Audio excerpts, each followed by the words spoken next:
Hello, this is Julian with Coffee Reviews, and today we'll be reviewing the Juicebox Wash Process Ethiopia from Wide Awake Coffee Roasters. And there's the bag right there. And Wide Awake, based out of Brussels, Belgium, and this is not just their first time appearing on this channel, but it's also the first time any Belgian coffee roaster has appeared on this channel, as this is the third and final coffee that came from the Coffee Vines October subscription set. And just like with the other two coffee roasters, this is my first time ever trying this coffee roaster. It's actually my first time ever hearing of this coffee roaster, and there's one important note I did want to touch on before discussing this coffee, as this coffee right here is labeled as the Juicebox, and they currently offer a coffee on their website that is also labeled as the Juicebox.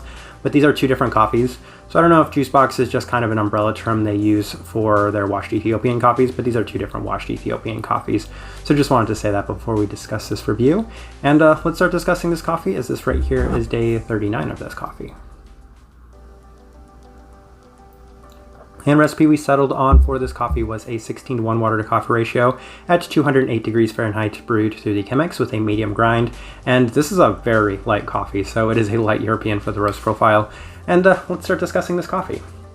Day 27, which was my first opportunity to try this coffee, and we'll say quite nice and delicate just from the start. And the thing it reminded me the most of on this first day was kind of like a fruit cocktail, which is kind of interesting because that's not necessarily how I described this coffee from this point forward. But on this day, that's what I was kind of experiencing. Slight bit of florals, a little bit of white peach in the cup. Pretty positive first impression.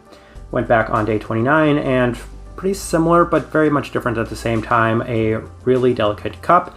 The flavor that was a little tricky to pick out, but in hindsight it was pretty prominent and pronounced. It's a floral black tea. It's a very, very floral black tea forward cup of coffee, and there's a sweet fruit finish in the cup, but yeah, pretty straightforward on day 29. And then day 31 was messing around with the coffee a little bit, up to the temperatures, ran it to the V60, and I was losing a lot of the peachiness through the V60. So it's a pretty peach forward cup of coffee when run through the Chemex, but was not enjoying it as much through the V60. I've said before, Chemex can sometimes strip some flavors from a cup of coffee, but it can also brighten up a lot of the flavors, and I think that's what was happening with the peach. So very strong floral black tea. I think it was a little bit more pronounced in this sense, and it was a slight bit more acidic. Through the V60, that was probably attributed to a higher temperature. Still pretty solid though, still liked it through the V60, just not as much. Day 32, back through the Chemex in a standard recipe, and was getting a lot more of the peachiness from the cup of coffee this way. Both stone fruit forward present, as well as a little bit in the finish, and was getting some delicate floral black tea. Again, that's going to be a pretty common theme throughout this cup of coffee. Lovely bit of soft citrus in the cup as well. Day 34, higher temperatures again with the Chemex, and was bringing out a fair bit of the acidity, but it was a great trade-off because you were getting a little bit more of the citrus fruit as well as a little bit more of the stone fruit as well. So it was giving the cup a great opportunity to kind of liven up those other components in this cup of coffee. So plenty of citrus in the finish, as mentioned. Pretty good. I actually liked it a little bit more with this higher temperature. Day 36 went back to the normal recipe, and very traditional washed Ethiopia in the sense that you were experiencing a pretty clean, delicate, floral, light-bodied cup of coffee. A lot of what you would expect from a washed Ethiopia, with some slight stone fruits and citrus fruit in the finish. Day 38, and my final note on this, and what I have to say about this coffee is I feel like it's extremely well structured. So it's got this floral black tea base to the cup of coffee, and then it goes through this kind of slight hard candy sweetness, and then it finishes off into a couple of fruity components. Most distinctly and notably for me was a stone fruit, and then a slight bit of the citrus fruit as well, but it's layered, structured, and well structured. So that was a huge bonus for this cup of coffee. All right, let's go ahead and put up the tasting wheel so you can see what we were getting. All right, and this is the type of tasting wheel that I really like. As you can see, there are quite a few level 4s, and let's go through them all real quick. So sweetness at level 4, it's definitely justified at level 4. It's a pretty sweet cup of coffee, and it's got a tremendously nice amount of sweetness. Definitely not overbearing. It's got that washed Ethiopia kind of sweetness, which is a great sweetness. Finish, level 4, it's got a pretty lasting finish, especially for washed Ethiopia, so that's a pretty nice level 4 right there. Cleanliness, level 4. I feel like today I could push it up to a level 5, but I feel like it's definitely best justified at that level 4.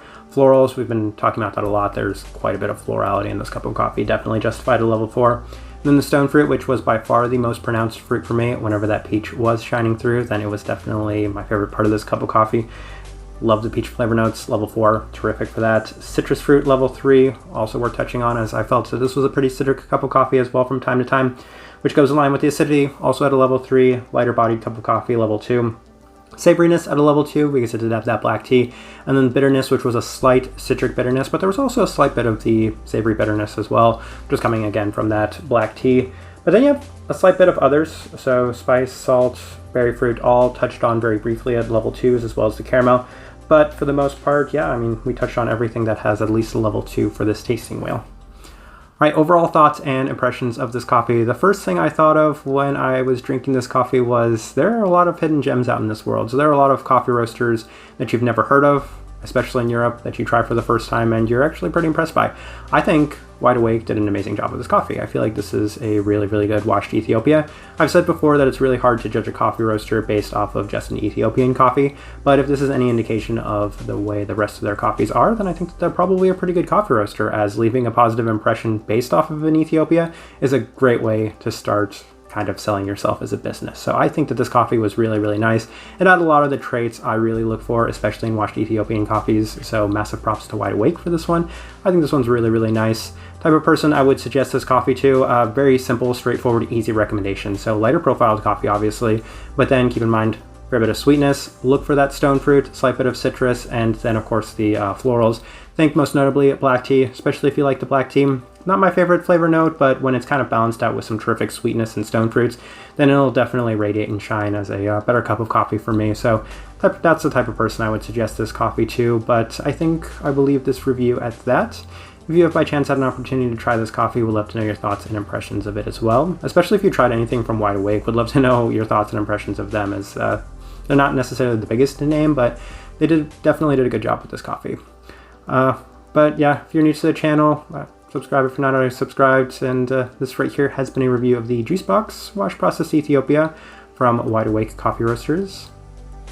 Thank you for watching.